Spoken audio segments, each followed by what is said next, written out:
Dernièrement au niveau de Kër Mbaye Fall encore une fois mais kii moom damay wax sax moom encore une fois vraiment man su ma taxawee di wax ci moom vraiment j'aurais pas l'occasion de sortir le mot. Pourquoi? Parce que maag moom on est de même génération. Même génération la. Lan moo tax ma ne on est de même génération ndax autant ñun daan woon jaar sax ci turam toujours le député lañ ko doon wax. Le député.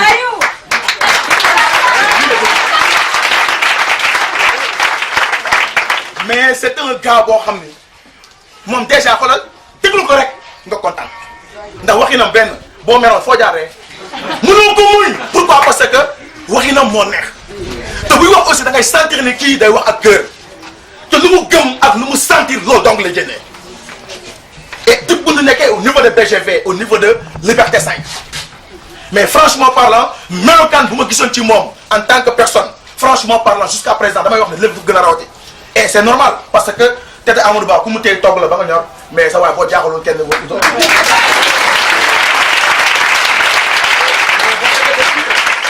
vraiment sur mesure de son très cher gérant monsieur Ba am yoo xam ne ñu ngi Dakar yëpp sa waay teg na fa tànkam te bu ñëwee boo gën a jaaxal système bi la lay jaay ndax nee na avec le système si tu as le système tu as tout. loolu la kon affaire yooyu aspect yooyu dafa nekk loo xam ne vraiment lu muy fësal la te lu muy wane la. moo tax may wax ñi nga xam ne peut-être ñoom la nekkal au niveau de son bureau damay wax nañ ko suivre nañ ko topp te bu ñu ko toppee encore une fois dina jëlee ci moom loo xam ne amaana ma ndam ak succès rek lay doon ci ñoom encore une fois. kon vraiment bu ma nekkee di wax ci personne boobu je vais prendre grand temps encore une fois mais du tee aussi ñëw na teewal vraiment comment dirais-je en BGV mais rawatina waa Sen Marketing ndax vraiment tey moo ñëw taxaw pour wax encore une fois au nom de Sen Marketing par rapport à la nomination bi nga xam ne moom la ñu am à l'endroit de monsieur Abdoulaye Sow encore une fois mais entre temps dañuy invité suñu gérant principal bi bu ko defee moom personnellement mu ñëw wax nu vraiment yan wàccee ak yan kaddu la que Sen Marketing yónni pour mu war ko wàccee au niveau de TDM encore une fois et juste by notre très cher gérant principal à l'occurrence de Jean Baldin qui est là.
collègues lu am solo la tey jii ñu tey pour wax aussi ci turu Sen Marketing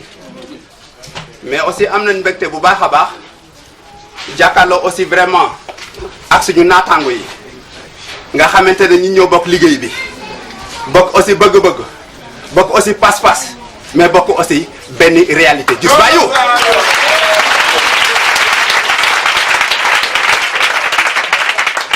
tey jii dañ masas li ko waral mooy xanaa ku ndaw laa fi tey jii pour teew aussi pour waxtaan ci turu seen marketing ku ndaw laa ci gis bayu mais daf fekk aussi li Thiam wax léegi la ku sañ da bañ moom da ngay daal di nangu rek moo tax tey jii nangu nan aussi jël kaddu pour am ci tuuti lu ñuy wasaare pour ñeneen ñu mën ci jël ab leçon tey jii gis bayu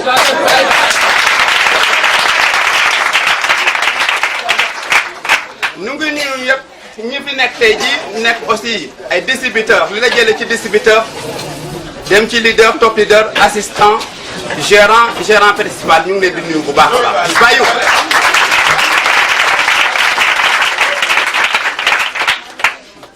tey jii dama war a waxtaane ci turu seen marketing waxtaane aussi ci turu BGVTAB mooy ñi nga xamante tey jii seen naataanga lañu taxaw fi tey am na lu tax ñu taxaw fi xanaa mooy lan dafa am nomination boo xamante ne war nañ ci am luñ ci andi tey ci kattan yàlla gis bayu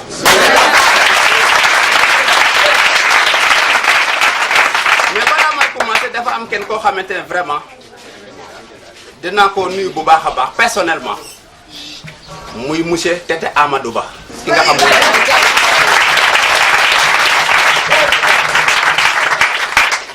moom laa jiital ci nuyu bi xam naa dina am ñu wax dara mais dafa fekk lu war a nekk la parce que tey jii képp ku fi taxaw tey jii mën na am ci loxoom nga jaar muy gérant la muy assistant la muy distributeur la muy top leader la ñëpp ci loxoom la ñu jaar gis bayu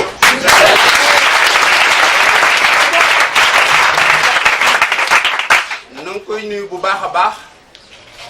di ko vraiment sargal mais aussi di ko tàllal samay loxo tous les jours mu may dolli parce que bu ñu dollee rek yàlla baax na mën na am ñu raw suñu nawle gis bayu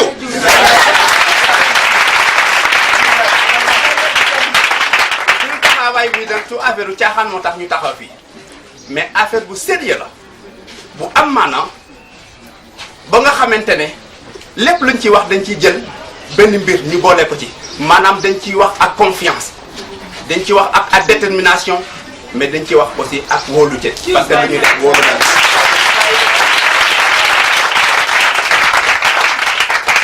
kon bu ñu nuyee monsieur Ba Tete Amadou Ba le gérant principal de BGVTAB mais non seulement aussi le président de Sen Marketing dañu jàll aussi ci yeneen gérants principaux yi fi nekk tey à l'occurrence monsieur Dabo le gérant principal de BGVTAB ñuy aussi monsieur Diop Machallah le gérant principal de Machallah ñu ngi koy nuyu bu baax a baax di nuyuwaale aussi suñu trésorier monsieur Diop monsieur Cheikh Tidiane Diallo le gérant principal de DDM nuyu aussi gérant vraiment monsieur Diop bi fi jaar léegi c'est le gérant principal de DGM 3 plus ñuy waale aussi monsieur Alé Diop le gérant principal de Machallah Mboro ñu ngi koy nuyu bu baax ñu ngi nuyu aussi les assistants et les gérants qui sont là il y a aussi monsieur Mbalo comme assistant au niveau de BGV monsieur Thiam donc jaar na fi léegi c'est le gérant secondaire de DDM en même temps Diouf Bayou ñu ngi koy nuyu te ñu ngi nuyuwaale aussi beneen gérant principal boo xamante ne aussi c'est au niveau de DDM muy monsieur Fallou Ndour ñu ngi koy nuyu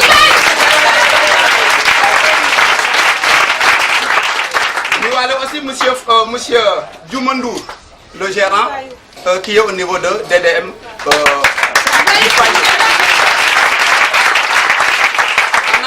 ma tudd leen rek moo tax ma jaar seen tur mais naa ma aussi maa ngi nuyu nepp nag que ça soit leader nga distributeur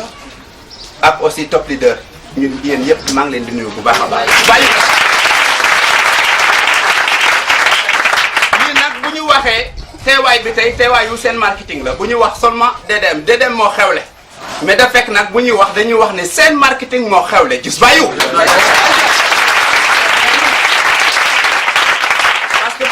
Sen Marketing dañuy wax BGVTAB wax FGV wax DDM wax machallah kon ça c'est qu'on appelle l'ensemble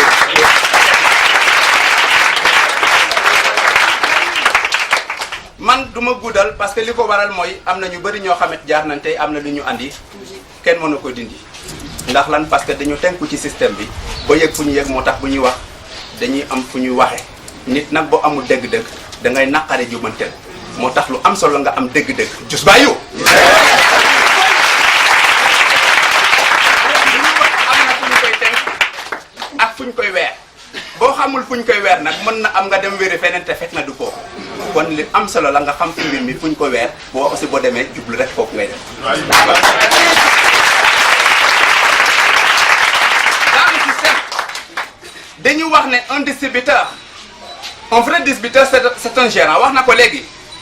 kenn nit rek bureau la li ko waral mooy am na lu mu dugal ci boppam am na objectif bu nekk ci moom objectif boobu moo tax mu nekk un bureau kon kenn nit bureau la bu leen tuutee seen bopp gis bàyyiw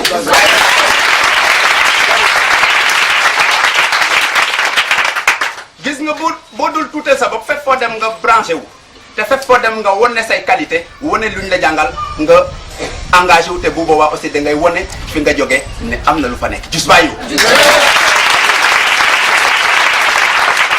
lan défendre sa liggéey dafa bokk ci lu am solo ci biir liggéey bi maanaam da ngay défendre sa liggéey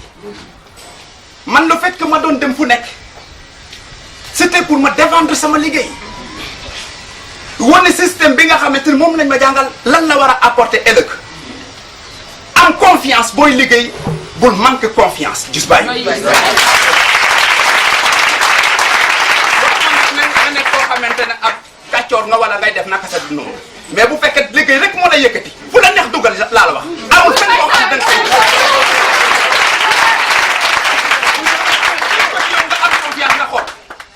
man ci dynamique boobu laa doon yëngatu moo taxoon le fait que mooy dem assemblée nationale building administratif dem aussi vraiment immeuble Kébé dugg aussi tribunal fu nekk liggéey naa fa benn société bu gën a ngand jaar naa fa te li mooy appliqué du dara lu du aussi défendre sama liggéey lépp lu ma andi aussi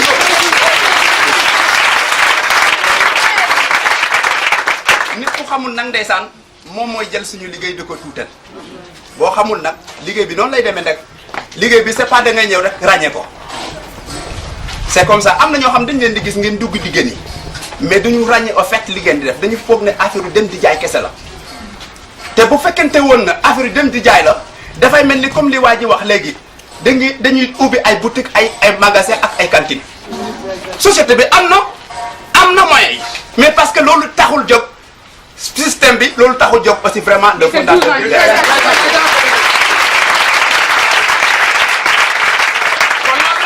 on forme des chefs d'entreprise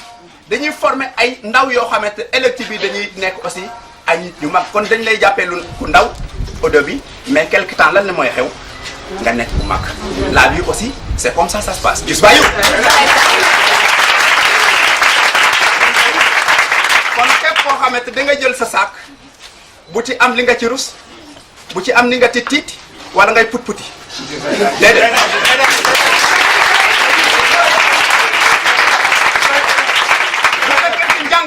am na ñu jàng ba am ay kayit ñu ngi di tey di nekk ay diplômé ba pare nekk aussi des gérants de seen marketing aujourd'hui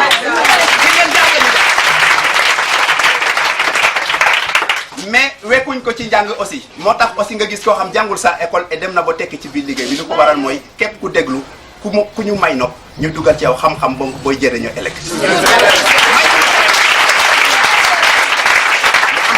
muy mag muy ndaw bu leen tuuteel seen bopp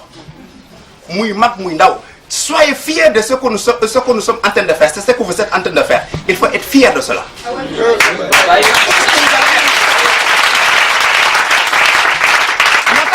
je prends mon sac c'est pas pour aussi vraiment dem di yërëmtalu wala tiit wala am xam li mel ni comme li ngay def dañ la ci forcer affaire yu mel noonu non c'est un travail noble digne de son nom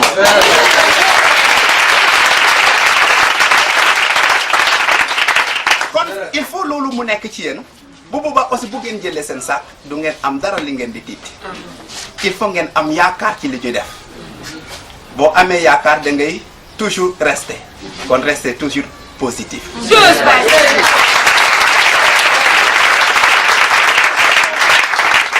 aujourd'hui bu ñu xoolee ok ñi góomal seen bopp gisoo leen fi tey ñoom ñëpp comme ni ko monsieur Thiam waxee léegi wàcc nañ ci terrain bi mais terewul ñi am objectif danañ yëg ci cappaandaw la dinañ yëg aussi fa gaar ba nekkee ci kattan yàlla.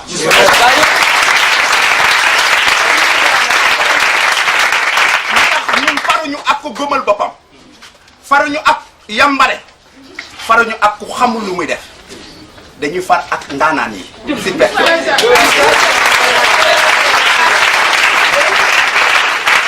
jigéen xam nga sa wal xam nga li lay yëkkati imposer sa personnalité fépp foo dem fépp foo jaar ñuy bàyyi foofu nga bàyyi foofu benn trace boo xam ne ñëpp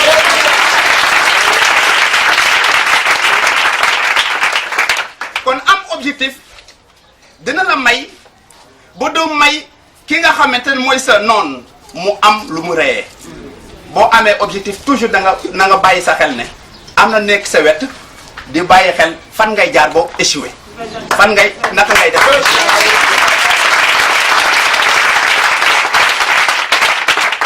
loolu lan mooy seen wax jéem la neexal waaye mais yow lan ngay def ah da ngay wut di jaay yow de moom vraiment da ngay waaru quoi wut di jaay nga nekk fi di wut di jaay ak sa diplôme bi nga yore nga nekk di wut di jaay ak aussi ni nga si perturbé wala nga dem di wut di jaay ak aussi vraiment ni nga nekkee vraiment dame bu normal nga ne ah gars yi kat lu ñu wax dëgg la quoi boo comprendre loolu ngay jël da nga am mais bu la waxee dem si yow nag lan ngay def chauffeur lan chauffeur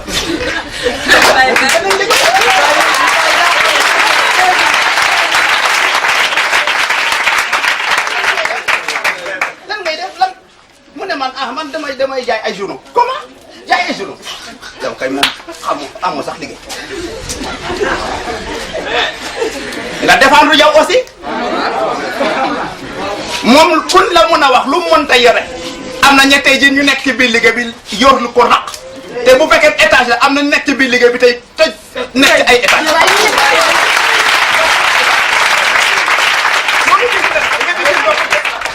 weddi gis bokku ci lépp luñ leen mën a wax te képp ku mu mënta nekk ngeen jàkkaarloo ak moom mu leen di wax affaire négatif ci lépp lu mu mën a am boo xoolee fii ci fi nga nekk am na ku ko dàqale ku ko ëppale ci kattan yàlla gis ngeen. waaye d'accord naa yow yëgagoo foofu mais kooku nga xamante ne moo dem ba yëg foofu fan la jaar yow fi nga jaar la jaar kon ne t'en fais pas allez au chemin affrontez les choses allez jusqu'au bout vous allez voir.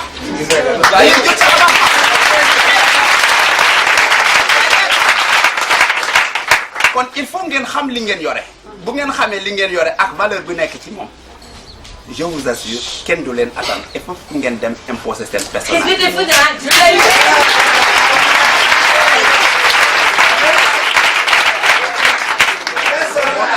moo tax bu ma jëlee saak mu ne waaw mais bu may wax mu ne kii de séeréer lan de saak avec ça je vais faire la différence.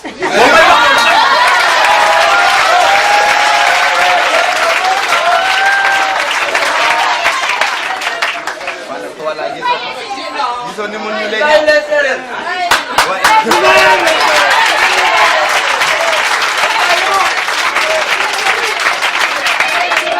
kon fuñ la jaar pour daaneel la def ko mu nekk say arme say point fort et tu vas aller de l'avant après. ji pour waxtaan ak yéen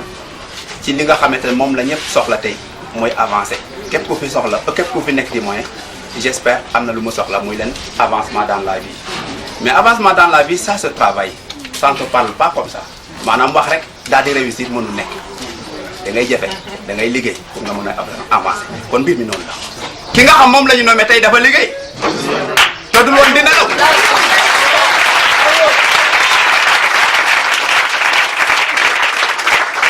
kon bu liggéey loon du nekk tey ji assistant parce que fii. heureusement dafa nekk liggéey bu sell ba nga xamante ne li nga fi góobee parce que yow yaa ko comment lépp li nga fi gar rek parce que yow yaa ko góob te li nga fi góob da nga ko ji. li nga fi ji rek nga.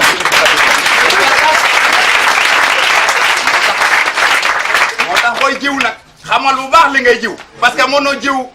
kaani ba pare ne man jaxatu laa bëgg a am wala dama bëgg a am naajo wala dama bëgg a am banaana mënu ne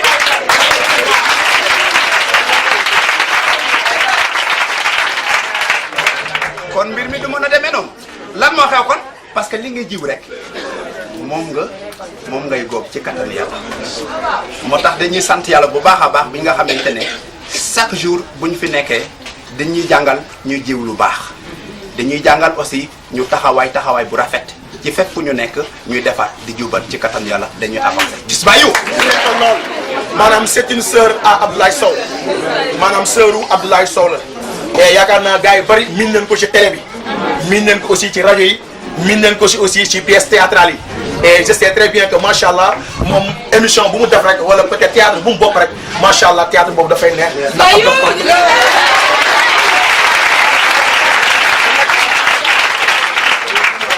waxuma la dara mais am na benn publicité boo xam ni daf may daaneel trop muy publicité bi nga xam ni bu muy tëb di macha allah.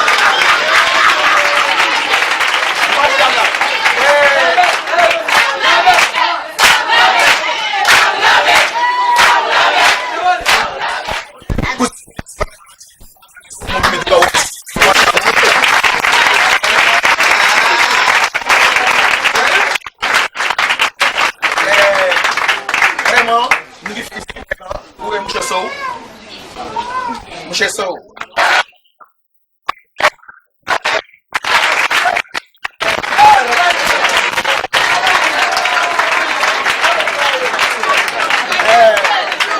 ci gàttal rek encore une fois dañ leen di dalal ak jàmm mais yëkkati kàddu gi aussi jox leen ko ndax damay wax ni dëgg la Ablaye Sow moo xewle waaye ñoom tamit noo xewle ndax ay bokk Ablaye Sow la et vraiment c'est beau encore une fois nous recevoir leen dalal leen fii encore une fois kon donc kàddu gi foofu yaakaar naa Aïcha xam naa ba jël yaa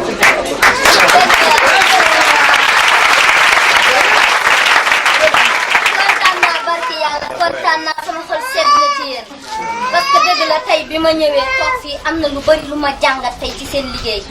te amaana bi ma nekkee woon ci biti gisuma woon lii xaw ma woon nii la demee ndax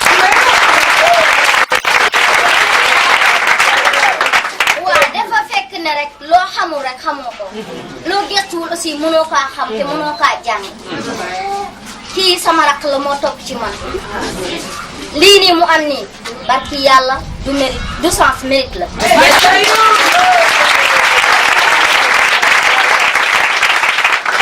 parce que xam nga lu tax yaayam da kaa ñaanal baayam ñaanal ko man mii magam dama kaa ñaanal.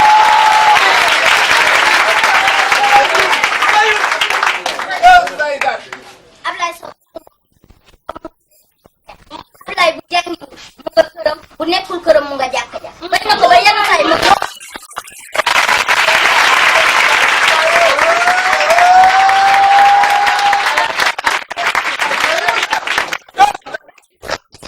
Malick Sy mi ma yàgg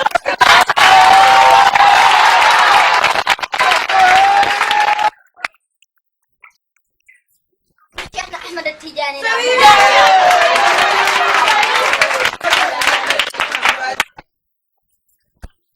dañoo am yaakaar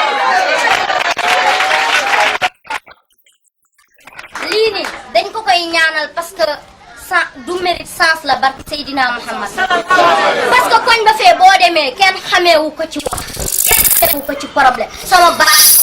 du li ma bokk ak moom ndey ak baay mais man moom du tardé waxtu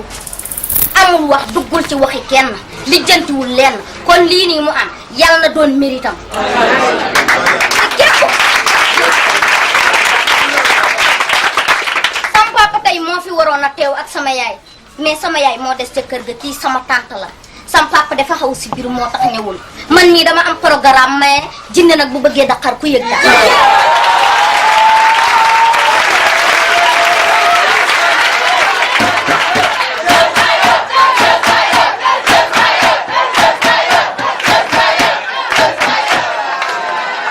dafa fekk ne nag artiste la mais des naa mën wax parce que sama xol dafa set ndax lii nii.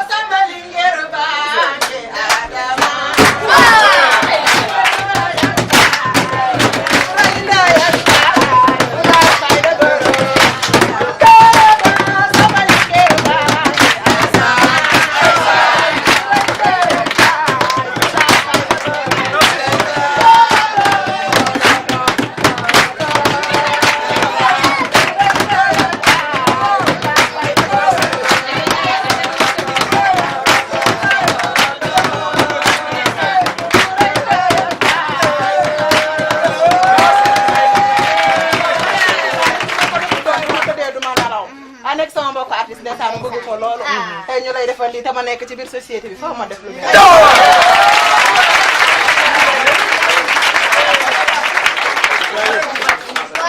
kontaan nañ trop wax dëgg fa yàlla sam papa nag moo waroon a ñëw mais moom moo ma yónnee ne ma naa ñëw teewal ko fii ndax sunu famille ñu bari dañoo bëggoon a ñëw parce que ndax lan li leen Ablaye ji la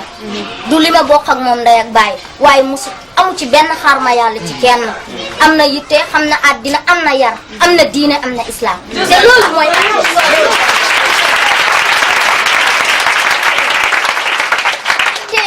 bii ngeen di liggéey nii mooy affaire artiste laa ko mën a jàppee parce que art bi du dafa nekk loo xamante ne du loo xam ne da ngay ëmb mais da ngay xëy rek wasi mooy lii ngeen di liggéey. ma leen di wax tamit ngeen gën a góorgóorlu ndax lii Ablaye am yéeneen naa ko kenn ku ci nekk ci yéen ñi fi ndax lépp loo gis amour la. am leen amour am ci fulla am ci fayda am ci dignité ndax li ngeen di def dafa metti naaj bi day tàng ku ne tëdd ca néegam ventilateur di ko ëpp yéen ngeen nekk ci naaj bi di liggéey gëm leen ni ngeen doon te xam ne yàlla mi ci kaw gëmmul nelaw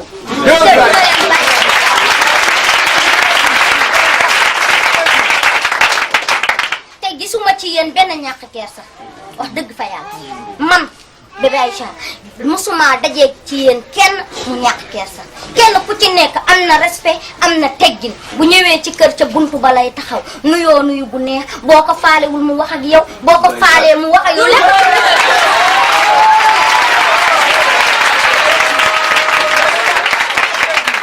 lépp ci respect rek ak teggin ngeen ko teg kontaan naa ci yéen bu baax a baax te Ablaye mii li mu amoon démb ak barki dem barki Seydil Hadj Ma dafa yokk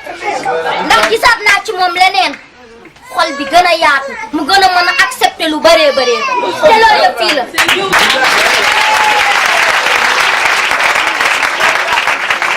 li may terminer rek lenn la su ma doonul woon artiste comédien lii lay li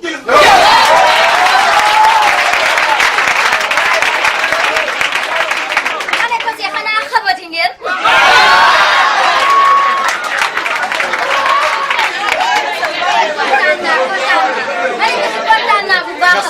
wax na ma ci yéen lu rafet yàgg naa bëgg ñëw fii mais liggéey bi moo ma xoj jàpp ma ci baat nanguwuma bàyyi loolu ren moo la mais lii moom nice na trop te incha allah dootuma fi gëjati su ma toogee da taate bu ngeen amee fête bu ngeen ma ko waxul baalu ma leen.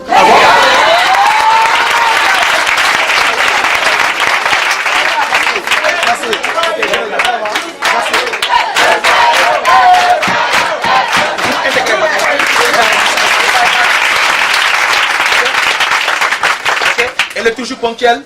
am na attitude et puis day gérer lu bari te day muñ lu bari te liggéeyam tamit franchement parlant yàkkamti woo ci dara ndax saa su ne aussi mu ngi saafonteeg di toog ak ay supérieur am di leen laaj est-ce que vraiment li ma def lan moo ci manqué ak lan laa war a dolli pour mu mën a avancer encore une fois parce que moom dafay ñëw xam ne fii kat avancement mu ngi fii kon li nga xam ne moo fi nekk man naa ci xar sama tànk tubéy am ko comme ñëpp mu ngi ko amee te am na fulla boobu nag am na jom boobu am na fayda boobu encore une fois te aussi l'islam boobu ak yaara boobu sentir nañ ko fii tamit ci bërëb bi ndax boo xoolee ba ci biir amoon na ay moment boo xam muy moment période ramadan bi lu ci bari moom moo doon jiite gars yi nga xam ne ñoo nekkoon encore une fois loolu c'est très spécial encore une fois mais vraiment on aura l'occasion encore une fois aujourd'hui encore une fois vraiment d'inviter cette personne bi nga xam ne aussi vraiment il a longtemps bossé il a toujours bossé encore une fois dans la société surtout au niveau de DDM3+ encore une fois bàyyi vraiment joxe léppam ok joxe léppam sacrifier léppam encore une fois ndax du ñu faral di wax tey nit lépp lu mu def ba réussir rek am na ay sacrifices yoo xam ne def na ko rawatina nit ñi nga xam ne saa su ne da nga koy def muy un sacrifice de bien un sacrifice de temps mais aussi un sacrifice de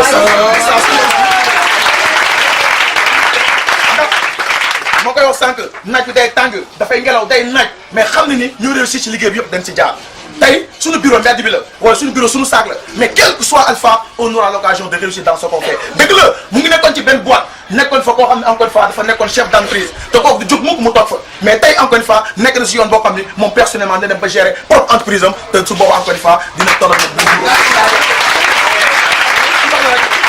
loolu ay avantage la lu nekk ci boîte bi encore une fois mais pour ne pas prendre beaucoup de temps encore une fois on va inviter notre nominé encore une fois et cette personne du nom de Abdoulaye Sow aujourd'hui encore une fois nga xam ne c'est le 16 octobre vraiment dans les locaux de DDM3 plus encore une fois, on vient juste encore une fois vraiment de nommer ou bien vraiment de donner la responsabilité d'assistant gérant encore une fois à la personne de Abdoulaye Sow et on l'invite, nous l'applaudissons.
Ah, mes amis,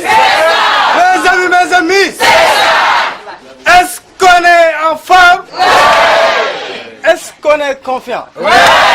Mais est-ce qu'on a de l'objectif? Est-ce qu'on est distributeur?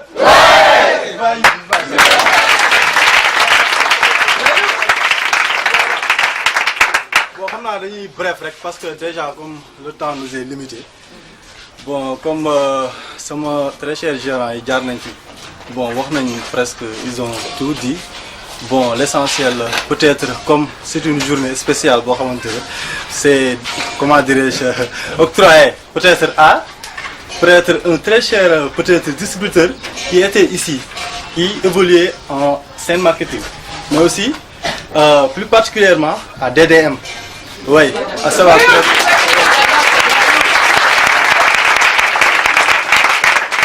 Bon, je suis DDM3, mais avant tout, je vais commencer avec peut-être sama antécédent quoi, maanaam fi ma jaar avant mooy ñëw fii. Bon, comme ni ko sama très cher gérant waxee rek bon dama nekkoon di jàng parce que man sax peut-être jàng bi daan naa jàng mais les vacances daaw ma vaqué dama doon dem di xarmatu comme ni ko gars yi di waxee di dóor waar waaw tous les vacances quoi. Bon, peut-être demoon naa bi ma demee chaque vacance dama demoon à la Sédiment di fa liggéey. Bon, ñu dem nag ma dem nag ba occupé fa benn place peut-être importante waaw parce que j'étais comme comment dire journalier quoi, mais peut-être comme journalier fixe quoi waaw parce que peut-être j'avais l'expérience du travail moo taxoon. Mais peut-être bi ma amee sama bac bon xam nga rek ak université xam nga rek waaw orientation affaire yi xaw a yéex daal.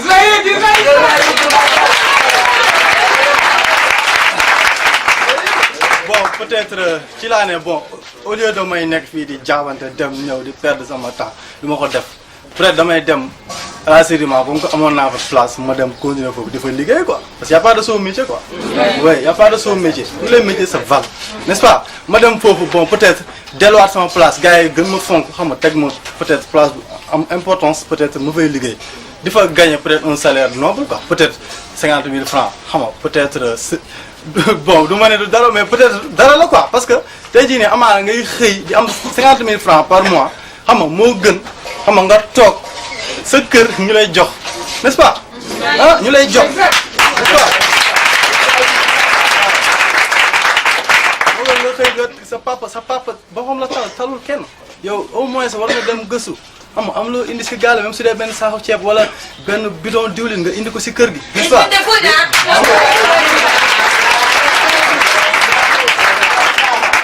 Bon, peut-être loolu moo motivé woon bon mais nag comme ni ma ko bindee ci biographie rek un matin de bonheur quoi bon une très chère demoiselle bon dafa ñëw quoi fekk jour boobu nag liggéeyu ma woon heureusement sax lay wax bu liggéeyu ma woon amaa ne yàlla moo ne woon tey moom doo xëy dama lay wàcceel wërsëg quoi dama la léegi bon kooku nag c'est à l'occurrence de sama maman quoi sama assistant muy notre très cher assistant.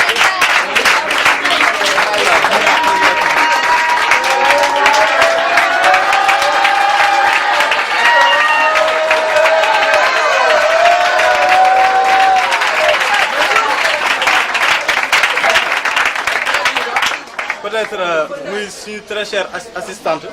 à l'occurrence de kii mademoiselle Faye ñi naan Faye moo ñëw maanaam un matin de bonheur ñëw suñu kër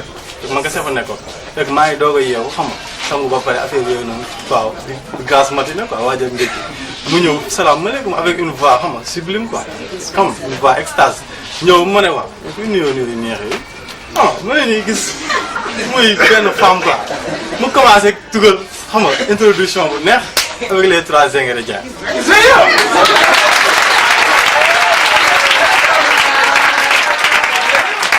les 3 ingrédients yu neex sax ma ne waaw kii moom jóge ah yàlla ko yónni kay.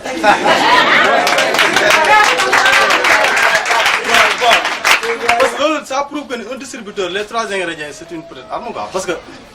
boo duggee ci kër rek comme ni ko sama sœur boo duggee ci kër avec les 3 ingrédients même la façon de saluer loolu tamit ça joue parce que les personnes ça leur peut-être attire quoi c'est une attirance xam nga kon xam naa ne gars yi ñu koy valoriser comprendre nga kon loolu c'est notre arme quoi te man mun naa ne cette arme là m'a vaincu maa kii quoi.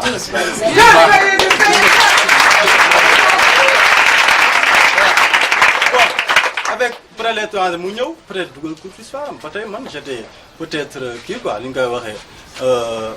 hypnotisé quoi ma toog di ko déglu rek mu dóor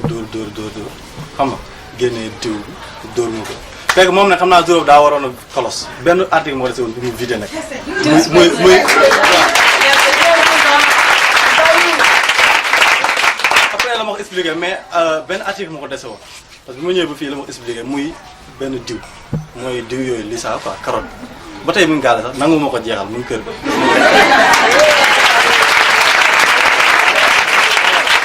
maanaam bon mu picc ma ko quoi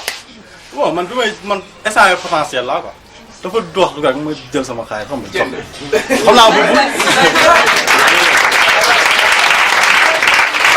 xam naa moom bu nekkul woon peut-être li mu dese benn article moom naa presque xam naa sama xaalis moom peut-être xam naa dinaa fa vidéo kii bi quoi sama porte-monnaie mais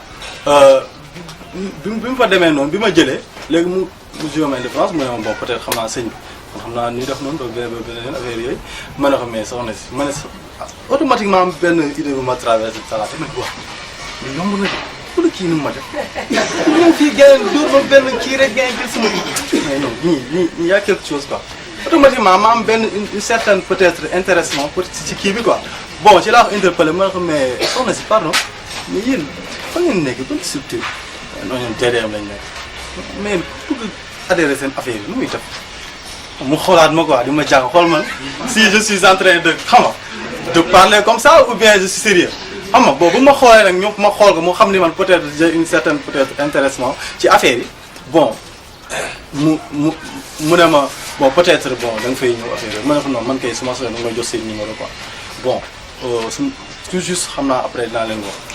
bon mu si la ma joxee numéro gérant xam nga mu dem ci laa woowee gérant aussi xam nga mu jënd crédit woo ko bon bi may wax ak gérant téléphone aussi c'est la même chose j'ai senti comme ni ma sentir rek parce que les 3 ingrédients même en ligne am na mais maanaam nit ki mën nga ko dóor les 3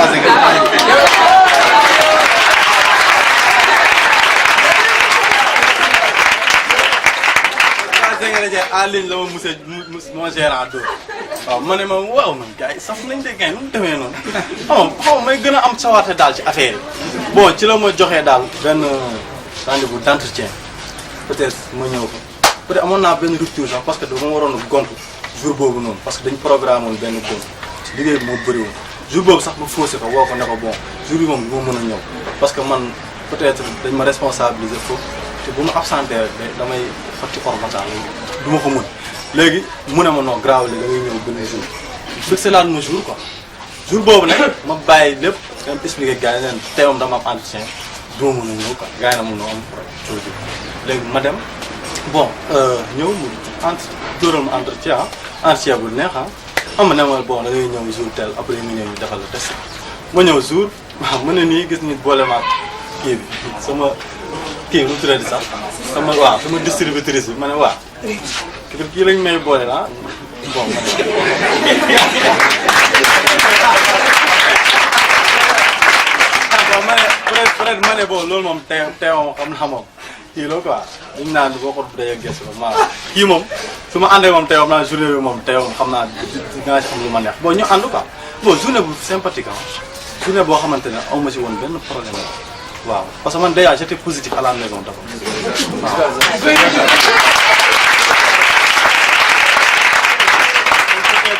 peut-être yaaxamti wu ma loolu dara bu peut-être ma commencé yaay intégré ma commencé liggéey man loolu rek laa yaaxamti parce que elle m'avait séduit quoi comprendre waaw vendre woon na mu opportunité bi quoi laa bëgg a wax xam nga bon peut-être ma ñëw test bi réussir deuxième journée ma ñëwaat defal ma réentraînement ma avec yooyu bon ci laa intégré ah mais peut-être comme ni ma ko waxee ci biir maanaam liggéey bi moom gëm-gëm la rek quoi parce que boo siy dugg man dama am objectif avant ñu ma enseigner objectif man dama koy wax quoi objectif dama ko parce que man dama am habitude boobu man bu ma xasee man dans ma vie dama am objectif man peut-être dama am ay vertu yoo xamante ne xam nga loo xamante ne peut-être moom laa gëm te man peut-être si loolu noonu laay dox muy peut-être lan muy peut-être la réussite le succès n'est-ce pas parce que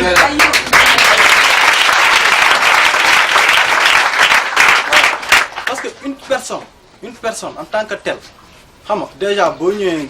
boo gën a see àdduna rek déjà foofu noonu commencé nga maanaam ci am ay responsabilités yu la gën a si waaw waxuma laa ne nga dem ba taxaw nag doon muskala n'est-ce pas foofu noonu peut-être war nga xam yow li la war n'est-ce pas moo tax man peut-être dama ñëw gars yi enseigné ma deuxième jour objectif quoi waaw peut-être ça va pour les phases xam nga loolu nag gën na ma motiver parce que xam naa ne peut-être fii nii dëgg la am na dem sur le terrain def chiffre d'affaires affaire yooyu noonu xam nga mais tamit y a une autre chose plus importante peut-être muy lan muy la gérance. waaw.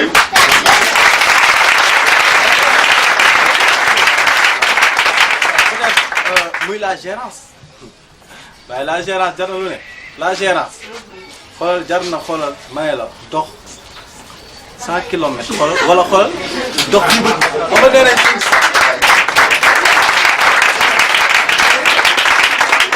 maanaam nee nañ Sëñ Tuubaa nee na maanaam wuti xam-xam jar na sol dàllu weñ dox ba Chine mais man dama naan nekk gérant xoolal jar na sol dàllu weñ di dox si naaj bu tàng.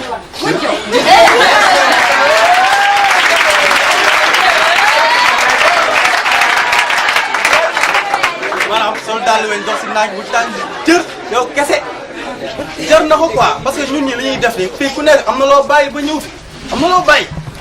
tey jii man ni ma bàyyee sédiment ñëw fi keneen noonu la bàyyee leneen ñi bàyyi la si étude ñëw fi mais yow nga bàyyi loolu maanaam ñëw fi mais ngir yàlla ak yonent bi xaral sa tànk tubay xaral sa tànk tubay parce que ñun tey yi ñii ñu dar mais ñii comme ñun lañ mel mais fi ñu jaar lañ jaar te tey jii xoolal oto yaa ngi fii gaar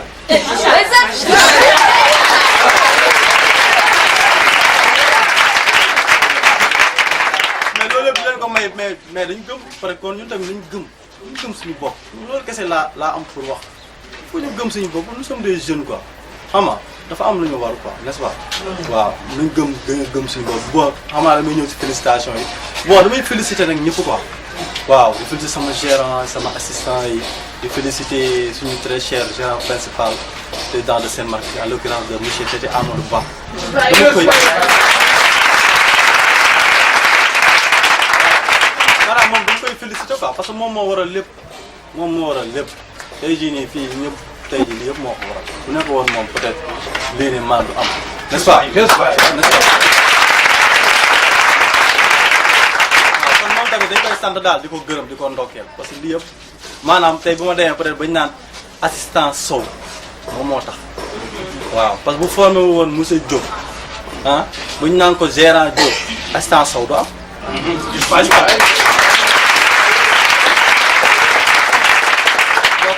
moom lépp da nga koy dégg delloo quoi waaw moom lépp quoi lépp mooy borom quoi n'est-ce pas waaw da ngay nee nañ fa nga delloo naat bi xorom n'est-ce pas juste bàyyi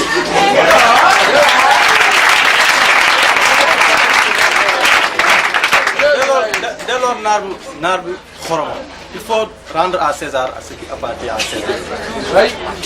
à Dieu à ce qui appartient à Dieu kon moom dama koy jël lépp nomination bi yëpp jagleel naa ko Tete ma ñu wutal gaal. Yow ñu ñëw ma ñu tete ya ñu wutal gaal. Tete ya ñu wutal gaal. Yow ñu ñëw ma ñu tete ya ñu wutal gaal. Tete ya ñu wutal gaal. Yow ñu ñëw ma ñu tete ya ñu wutal gaal. Tete ya ñu wutal gaal. Yow ñu ñëw ma ñu tete ya ñu wutal gaal.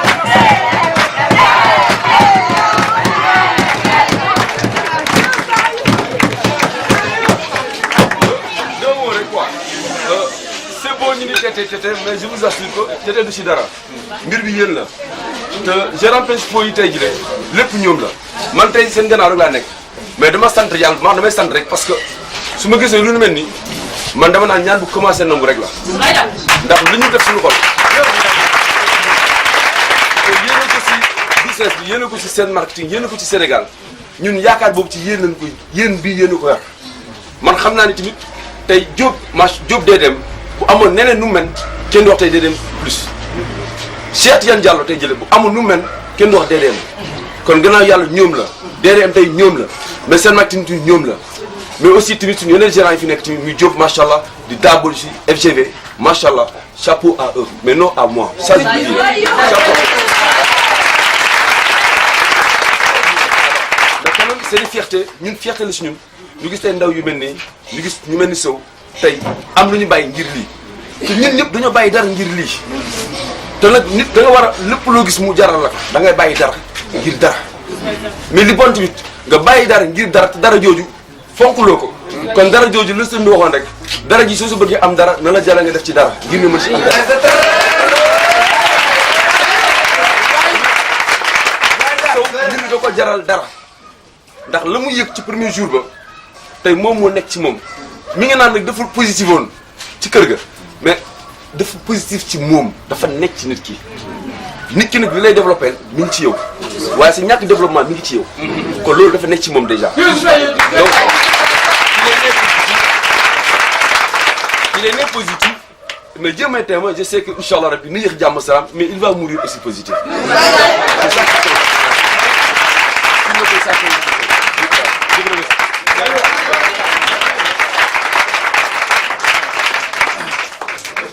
comme ni ngeen ko gisee rek ah. ma leen nuyu di leen sant olof bi ndax leerul Ablaye daa ñëw nekk sunu doom man may seen wujj yaay waaye daa ñëw yaru dégg ndigal papam bu ko waxee defal mu def su ko waxee bàyyi mu bàyyi def ma daal comme yaayam daal la ma def mënoon na wax kii sama wujj yaay dong la waaw lu mu am daal muy bokk ak ñun yaru na baax na yaatu na waaw fi mu jëm daal yal na ko yuuyaa am na ñanu baax am na ndigalu papam am na ndigalu yaayam lu mu guddi lu mu ñëw dina ñëw nuyu papam nuyu yaayam suy dem dina tàggu su ñëwee dina wax ñëw naa waaw yaru dong lañu xam am na yaru am na diine lii moom jomb ko ndax am na ñaanu papa am na ñaanu ndey ndax laay sa amoon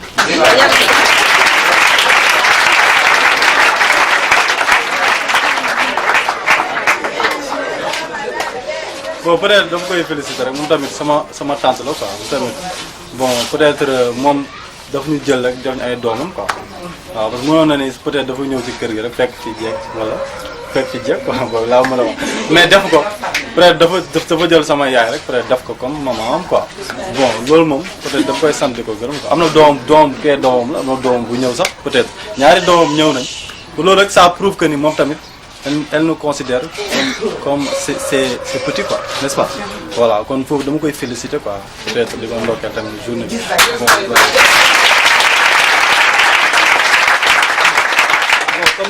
comme ni nga waxee comme ba tey ñu ñëwaat ci peut-être les félicitations bon peut-être mon très cher gérant principal bon comme ni ñu ko waxee woon rek félicitations yi moom peut-être jagleel nañ ko bon dañuy ñëwaat tamit ci keneen koo xamante ne peut-être moom tamit def na tamit une très comment dirais-je travail ci peut-être sama avancement waaw parce que dañ ne ki la comment dirais-je ki lay te di la xawma lan teete xaw ma lan. nee leen ki la teete ba nga tollu fi nga tollu bul nga di photo wala wali bon peut-être kooku noonu gérant kii la quoi moo très cher gérant peut-être à l'occurrence de monsieur Mamadou Diop peut-être moom aussi dama koy jagleel lépp. Mamadou Diop moo ñu teete ba ñu tollu fu ñu tollu buñ ko di photo wala wali waaw gis bàyyi moom tamit moom lépp quoi moom lépp quoi peut-être waaw parce que moom moo waral lépp buñ ne DRM3 DRM+ moom la quoi moom tamit dañ koy moom mënuma ko féliciter moom mu koy bàyyi yàlla suñu borom ak Seydina Mohamed moom li nekk ci xolam moom bu sañoon xoolal waa Sénégal yëpp xool dañuy doon ay gérant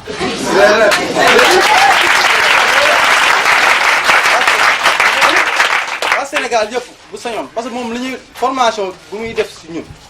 man dama naan man peut-être judd naa am naa papa quoi waaw peut-être j'ai un père biologique mais il y a un père spirituel